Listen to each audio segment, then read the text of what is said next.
Hai, apa kabar? Balik lagi ketemu sama aku Rini dan selamat datang di vlog channelnya aku. Nah, sebelum kita mulai, jangan lupa subscribe dulu, oke? Nah, untuk vlog kali ini masih akan tetap membahas tentang vaksin. Nah, kalau sebelumnya aku udah share ke teman-teman pembahasan tentang vaksin Sinovac. Nah, buat yang teman-teman masih belum melihat atau masih ingin lebih mengetahui tentang Sinovac, bisa dicek ya di vlog aku yang sebelumnya. Tapi untuk yang kali ini, kita akan membahas salah satu vaksin yang juga digunakan oleh pemerintah Indonesia untuk program vaksinasi nasional dalam menanggulangi pandemi COVID-19. Yap, kali ini kita akan membahas tentang AstraZeneca. Nah, kita simak yuk apa aja sih informasi-informasi yang perlu kita ketahui tentang AstraZeneca. Vaksin ini sebetulnya diriset serta dikembangkan oleh Jenner Institute, yaitu sebuah lembaga riset yang berada di bawah naungan Oxford University di Inggris. Tapi untuk produksi serta distribusi vaksinnya sendiri, pihak Oxford bekerja sama dengan sebuah perusahaan farmasi yang bernama AstraZeneca. Nah, inilah kenapa vaksin ini kemudian dinamakan dengan nama vaksin AstraZeneca. Nah, AstraZeneca sendiri agak berbeda dari Sinovac. Kalau Sinovac berasal dari virus yang dimatikan.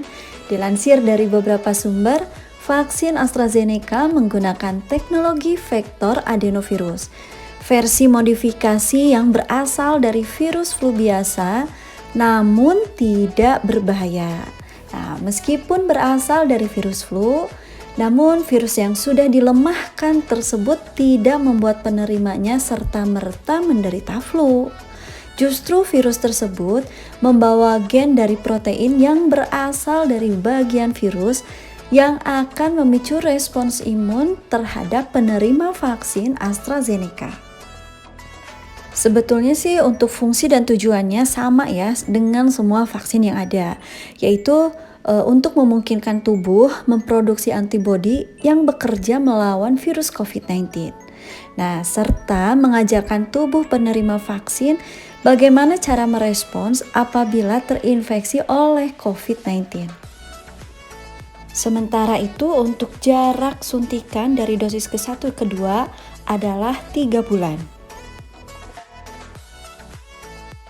Nah, buat teman-teman yang kebetulan sudah divaksin, terutama yang AstraZeneca, lalu teman-teman kayak ngerasa kok kayak ada gejala-gejala medis gitu ya yang muncul di dalam tubuh atau yang teman-teman rasain pasca divaksin.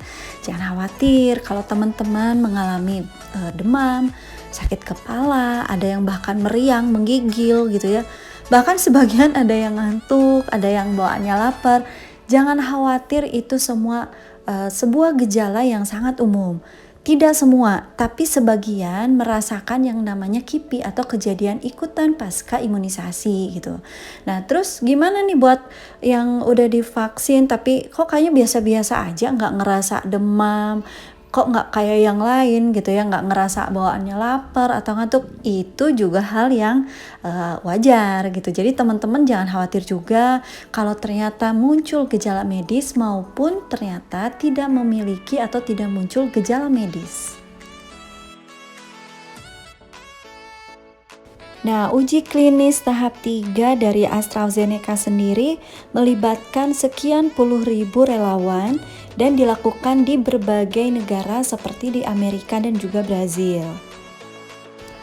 Dan ternyata nih, ada 2 ilmuwan muda asal Indonesia yang juga terlibat dalam pembuatan vaksin AstraZeneca di Oxford University Inggris, yaitu Karina Citra Dewijo serta Indra Rudiansyah. Nah, siapa nih yang udah divaksin, gara-gara udah divaksin terus jadi bandel nggak mau taat prokes? Ayo, nggak boleh. Soalnya meskipun sudah divaksin tetap harus mengikuti protokol kesehatan dan juga tetap harus menggunakan masker dengan cara yang benar. Yuk tetap disiplin ya teman-teman. Nah, teman-teman, vaksin ini sangat penting untuk mengatasi pandemi COVID-19. Nah, tujuan utamanya adalah untuk membentuk herd immunity. Buat teman-teman yang masih belum mengetahui apa sih herd immunity itu, nah bisa dicek di vlog aku yang ini ya. Nah, kalau misalnya ada yang baru saja terpapar oleh COVID-19, pastikan sudah melewati 3 bulan atau lebih dari sejak terakhir dinyatakan negatif. Baru setelah itu teman-teman bisa untuk melakukan vaksinasi. Lalu kalau teman-teman yang kebetulan memiliki riwayat medis, tolong konsultasikan dulu ke dokter kalian apakah memungkinkan untuk ikut vaksin atau tidak. Ya, ingat, vaksin bukan hanya untuk kepentingan diri kita sendiri, namun juga untuk orang-orang di sekitar kita. Jadi, jangan ragu untuk divaksin. Ayo vaksin! Oke teman-teman, sekian dulu vlog untuk edisi kali ini. Dan jangan lupa di-subscribe, di-komen, di-like, dan juga share kepada orang-orang yang kalian kenal. Semoga semua informasi yang ada di vlog aku ini bermanfaat, bukan hanya untuk teman-teman, tapi juga untuk masyarakat luas. Oke, see you on my next vlog. Thanks for watching, dan jangan lupa tetap taat prokes, jaga kesehatan, dan dah.